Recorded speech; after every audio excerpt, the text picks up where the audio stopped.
चलते चलते एक बात कह दूं, क्योंकि अयोध्या तो पहुंचना ही है, लेकिन मुख्य बात तो यह है कि श्री किशोरी जी को गोद में बिठाया सुनैना अंबा ने, और सुनैना अंबा ने जब गोद में बिठाया तो अपने आंचल से आंसू पोंछ रही हैं और स्वयं आंसू गिरा रही हैं और बेटी के आंसू पोंछ रही हैं, और एक बात महत्वपूर्ण कह रही हैं, उसको माताओं सुन लो। बेटी की विदा करते समय तुम रोती ज्यादा हो, समझाती कम हो, ये सिस्टम चल रहा है। क्यों भाई, चल रहा है कि नहीं? रोती ज्यादा हो, समझाती समझाया करो। रोना तो होता ही है, लेकिन समझाया ज्यादा करो। क्यों? बेटी जहां के लिए आई है वहीं जा रही है। तुम्हारे यहां तो धरोहर के रूप में रही बेटी, हमेशा हमेशा के लिए तो रहना नहीं था तुम्हारे पास।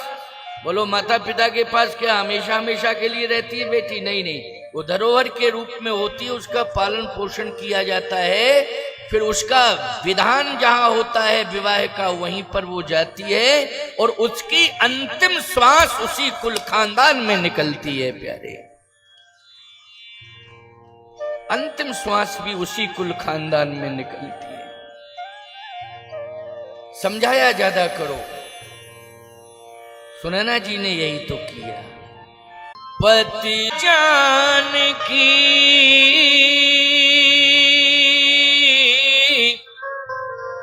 ओ मिट्टी महामर जाग की राख महीप दृगंचल बिंदु सुधोवन लागे,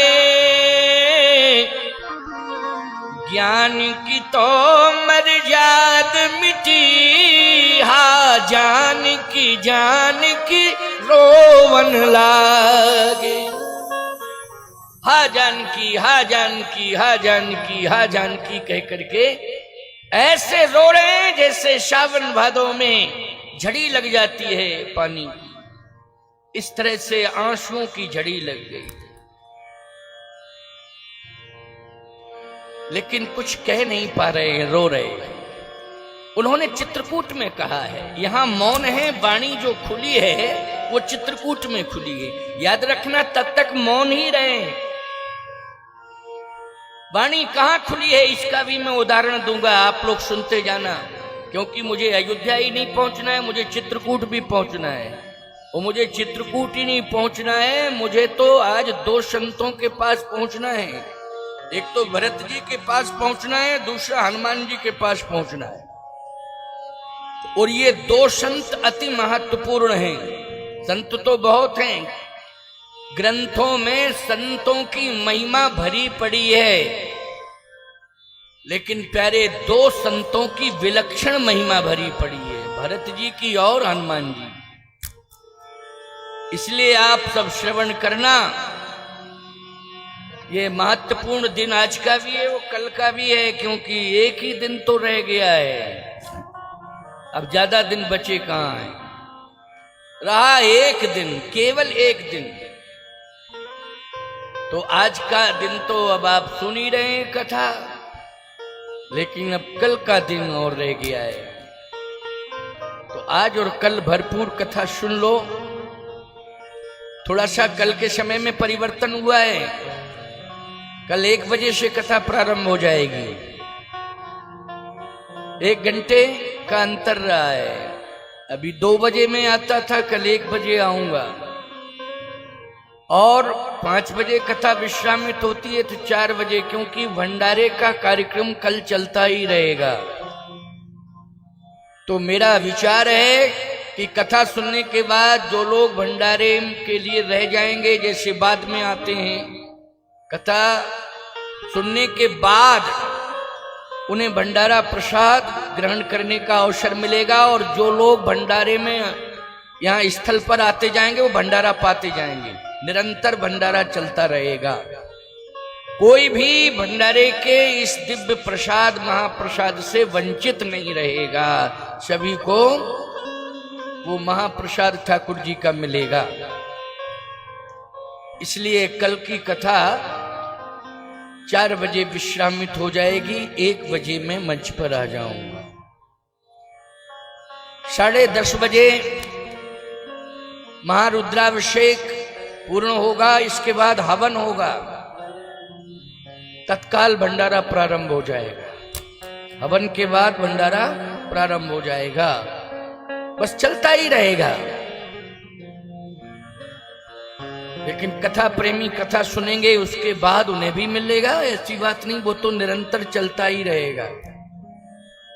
और पर्याप्त व्यवस्था में बैठने की वो सारी की सारी जिम्मेदारियां दे दी गई हैं कि सभी लोग पर्याप्त प्रसाद भी ग्रहण करें और समुचित बैठने की व्यवस्था भी बनाई जाए। इसके लिए दायित्व सौंप दिए गए।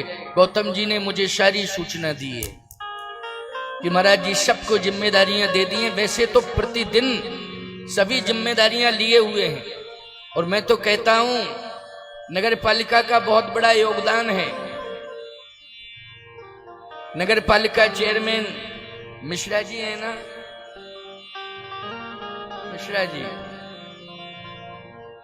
देखो भाई, ये हमारे हीरापुर वाले स्वामी जी महाराज के भी परम कृपा पात्र हैं, वो मेरे भी परम कृपा पात्र हैं, क्योंकि स्वामी जी में और हमारे में दोनों में बड़ा आत्मीय प्रेम है, इसलिए कोई अंतर ही नहीं है।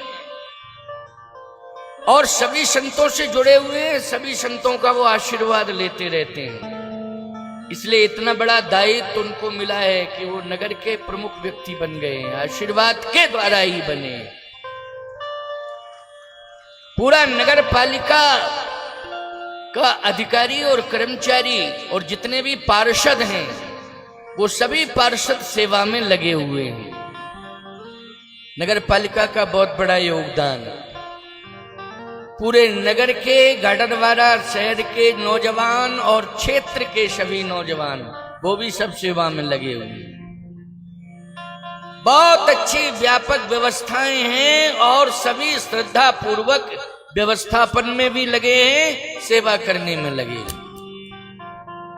भगवान की बहुत बड़ी कृपा है, इसलिए ये आयोजन निर्विघ्न तरीके से संपन्न हो रहा है।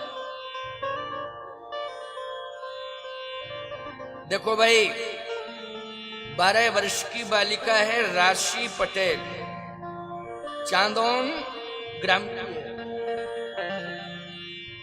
वो गुम गई है, गुम क्या गई है, भीड़ ज्यादा है, इसलिए आप सभी लोग व्यवस्था में लगे हो, यहीं कहीं होगी, छोटी सी बच्ची है, तो जितने भी कार्यकर्ता हैं ध्यान देंगे और उसे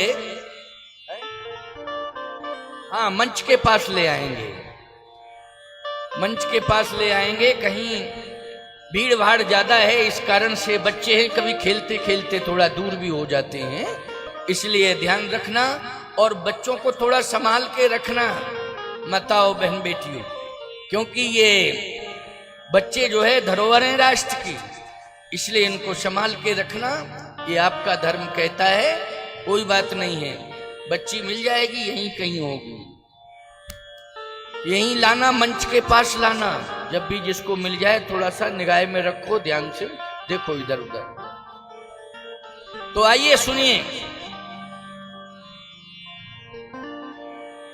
जब अयोध्या पूरा समाज पहुंचा तो अयोध्या में तीनों माताएं आरती सजा के खड़ी थीं, और पूरी अयोध्या की जितनी भी महिलाएं थी, वो सभी महिलाएं आरती के लिए तैयार थी कि हम भी आरती उतारेंगे, दूल्हा दुल्हन की आरती। वाह, यह है प्रेम, प्रसन्नता है पूरी अयोध्या को कि आज हमारे चारों राजकुमार दूल्हा बने और दुल्हन लेकर के आ रहे हैं अयोध्या में। प्रसन्नता चारों तरफ से दिखाई दे रही है और देवता पुष्पों की वर्षा कर रहे हैं। संत भी मिथिला में थे अभी, फिर अयोध्या पहुंच गए दर्शन के लिए। संत तो भगवान का दर्शन ही करते रहते हैं, उत्कंठा रहती है भगवान का दर्शन ज्यादा से ज्यादा करने को मिले। तो सभी संत जो है अयोध्या भी पहुंच गए। लेकिन प्यारे, जैसे ही कौशल्या अम्बा ने पहली आरती उतारी, तो कौशल्या अम्बा ने पहली आरती में जो उन्हें महारानी वाला हार मिला था ना पहनने का, सोने का नौलखा हार जो महारानी को मिलता है पहनने के लिए, यानी वो अधिकार माना जाता है महारानी का। श्री जानकी जी को देखते ही वही महारानी वाला सम्मान वाला हार किशोरी जी के गले में, जानकी मैया के गले में डाल दिया। बोलिए जनक नंदिनी की, जानकी मैया की, जानकी जी के गले में डाल दिया। इसका मतलब है महारानी बना दिया। क्या बना दिया? महारानी। वाह, इतनी प्रसन्नता है। अब कैकेयी जी ने सोचा मैं क्या दूं, क्योंकि नौलखा हार तो कौशल्या जी के पास, मतलब बड़ी बहन के पास, मैं क्या दूं। तो याद रखना, कैकेयी जी के अधिकार क्षेत्र में कनक भवन था। तो जैसे ही किशोरी जी की आरती उतारी, जानकी जी की आरती कैकेयी जी ने उतारी, तो कैकेयी जी ने, कौशल्या जी ने तो सोने का नौलखा हार दिया था, लेकिन कैकेयी जी ने तो कनक भवन दे दिया। लो, ये कनक भवन में रहोगी। अच्छा बोलो, महारानी कहाँ रहेगी? कनक भवन में रहेगी कि नहीं रहेगी? कनक भवन भी दे दिया, कनक भवन मिल गया। अब आप विचार करना, सुमित्रा अम्बा के पास देने को क्या है। मैं एक बात कहना चाहता हूं, सुमित्रा अम्बा जो दे रही हैं, शायद वो कैकेयी अम्बा नहीं दे पा रही। जो सुमित्रा अम्बा दे रही है, आंखों में आंसू हैं। मेरे पास क्या है, विचार कर रही हैं। याद रखना, आरती हाथ में है। एक हाथ से आरती पकड़े हैं और दूसरी हाथ से लक्ष्मण का हाथ पकड़ लिया। देखो ये दृश्य है। सुमित्रा जी एक हाथ से आरती पकड़े हुए हैं और दूसरे हाथ से लक्ष्मण का हाथ पकड़े हैं। लोग नहीं समझ पा रहे ये हाथ क्यों पकड़ लिया लक्ष्मण का।